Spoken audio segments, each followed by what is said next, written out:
I never thought my own parents would choose my sister over my injured child. But when they threw me out of their house while my 6-year-old son's arm was in a cast, I realized I'd been blind to who they really were my entire life. And when I finally exposed the truth, everything they'd built came crashing down. My name is Claire, I'm 32, and I used to think I had the perfect family. Emphasis on used to. Growing up, my younger sister Melissa was always the golden child. She was the cheerleader, the homecoming queen, the one who could do no wrong in my parents' eyes. I was the responsible one, the straight-A student who went to state college instead of the expensive private school they paid for Melissa to attend. The one who worked 2 jobs to put myself through my master's degree while they bankrolled her failed attempt at becoming an influencer. I told myself it didn't matter. I told myself I was independent, strong, better for it. I built a good life, married my husband Jake when I was 24, had our son Oliver 2 years later, got divorced when Oliver was 3 because Jake couldn't handle the responsibility of fatherhood. Standard story. I moved on, focused on my career in hospital administration and raising my son alone. But here's the thing about family dynamics, they never really change. Even when you think you've grown past them, they're still there, lurking beneath the surface like an infection waiting to spread. Last summer, I lost my apartment. The building was being converted to luxury condos, and I couldn't find anything affordable in time. My parents offered to let Oliver and me stay with them temporarily until I got back on my feet. I hesitated. God, I hesitated. But Oliver loved his grandparents, and I thought maybe, just maybe, things would be different now that I was an adult. I should have trusted my instincts.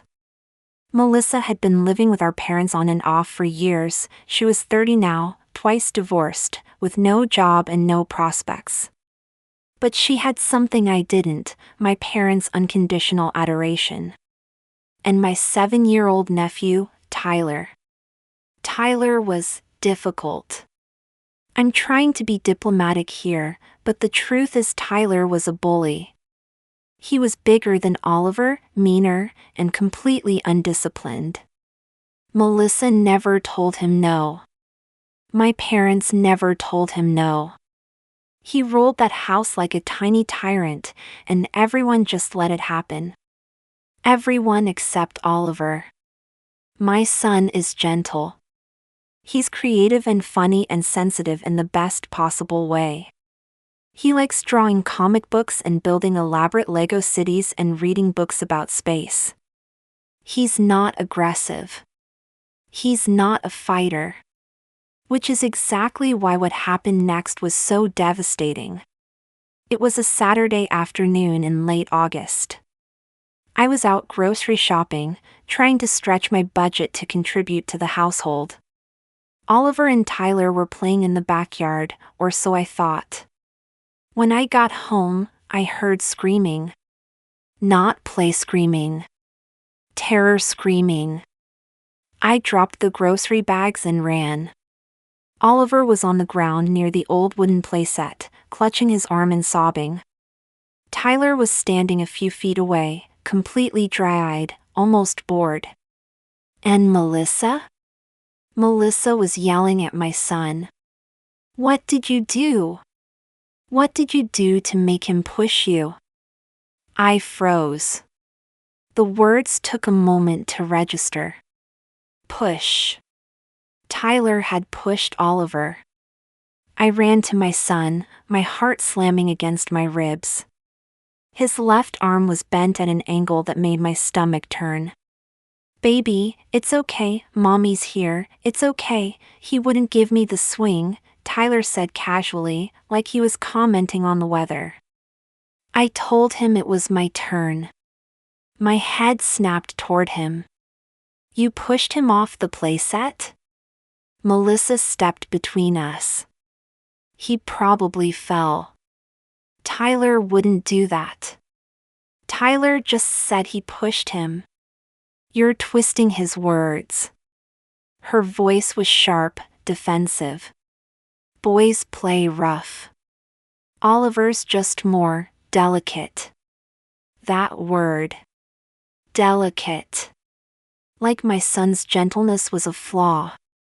Like being hurt was somehow his fault. I scooped Oliver up as carefully as I could and rushed him to the ER.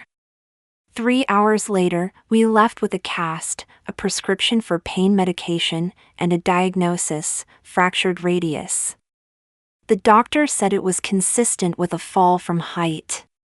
She gave me a look that said she'd seen this kind of thing before, but I was too focused on Oliver's tear-stained face to read into it. When we got back to my parents' house that night, I expected concern. Sympathy. Maybe even an apology from Tyler or Melissa. Instead, my father was waiting at the door with his arms crossed. We need to talk. Something in his tone made my blood run cold. Oliver was exhausted from the pain meds, so I settled him on the couch with a blanket and followed my father into the kitchen. My mother was already there, sitting rigidly at the table. Melissa stood behind her, arms crossed, wearing the smug little expression I recognized from childhood. Melissa told us what happened, my father began. Good. Then you know Tyler broke Oliver's arm. Tyler didn't break anything, my mother interrupted. Oliver fell because he wasn't being careful. I stared at her. Tyler literally admitted he pushed him. That's not what Tyler says now, Melissa said smoothly. He says Oliver tried to push him first, and he defended himself. Oliver fell on his own. The air left my lungs. That's a lie. Why would Tyler lie? My mother's voice was measured, calm, like she was explaining something to a child. Oliver's been jealous of Tyler since you moved in. We've all seen it. Jealous? The word came out like a bark. Tyler's been tormenting Oliver for months. He breaks his toys, he takes his food, he calls him names. Boys will be boys, my father said dismissively. You're being overdramatic, Claire. You always do this. There it was. The phrase that had followed me my entire childhood. Overdramatic. Too sensitive. Making something out of nothing. My son has a broken arm, I said slowly, fighting to keep my voice steady. This isn't drama. This is a fact. Melissa's jaw tightened. Are you saying my son is violent? Because that's a serious accusation, Claire. Tyler's been through so much with the divorces, and that excuses him hurting Oliver? No one hurt anyone. My mother's voice rose. This was an accident, and you're trying to make Tyler into some kind of monster because you can't accept that Oliver isn't perfect. The words hit me like a slap. I looked at my father, waiting for him to say something, to defend his grandson who was sleeping in the next room with a cast on his arm. But he just shook his head. I think it's best if you and Oliver find somewhere else to stay, he said quietly. This isn't working out. The room tilted. You're kicking us out? Oliver is injured, and he'll recover just fine, my mother said. But we can't have you making accusations against Tyler and upsetting Melissa. She's fragile right now. Fragile. Melissa, who was perfectly healthy, was fragile. But my 6-year-old with a broken arm? He was fine. I wanted to scream. I wanted to flip the table, to make them see what they were doing. But Oliver was in the next room, and he'd already been through enough. Fine, I whispered. We'll leave. Melissa smirked. Actually smirked. That night, I packed our things in silence while Oliver slept. I used the last of my savings to book us into a budget motel near my office. As I carried our suitcases to the car, my mother appeared at the door. For a moment, I thought she might apologize. Tell me she'd reconsidered. Instead, she said, "You always made everything difficult, Claire. Even when you were little. I hope you figure out how to stop doing that before you mess up Oliver." I drove away with tears streaming down my face and my son sleeping in the back seat, his cast glowing white in the darkness. But here's what my parents didn't know. I wasn't just upset. I was done. Over the next week, I started digging. And what I found made everything click into place. See, my parents had always positioned themselves as pillars of the community. My father was on the board of 3 local charities. My mother volunteered at the church, organized fundraisers, posted endless photos on Facebook about their charitable work. They'd built their entire identity around being good, generous people. But I remembered something my father had said once when I was in college and asked him for help with a textbook. "We're not a bank, Claire. You need to learn to support yourself." Meanwhile, Melissa had her private school paid for. Her weddings. Her credit card debt. Her car. I started adding up the numbers. Then I started looking at public records. Turns out, my father's charity board position came with a salary. A pretty substantial one for administrative oversight. And those fundraisers my mother organized? The ones she always posted about, showing how much they raised? I cross-referenced the numbers with the charity's public filings. The math didn't add up. Not even close. I spent 2 weeks documenting everything. Bank statements I'd seen over the years and photographed without thinking much of it. Social media posts with donation totals. Charity filings. Expense reports I found in their home office during the years I'd visited. I built a timeline, a paper trail. And then I made a choice. I wrote everything out in a long, detailed post. I included screenshots, public records, side-by-side comparisons. I didn't mention Oliver's broken arm at first. I didn't need to.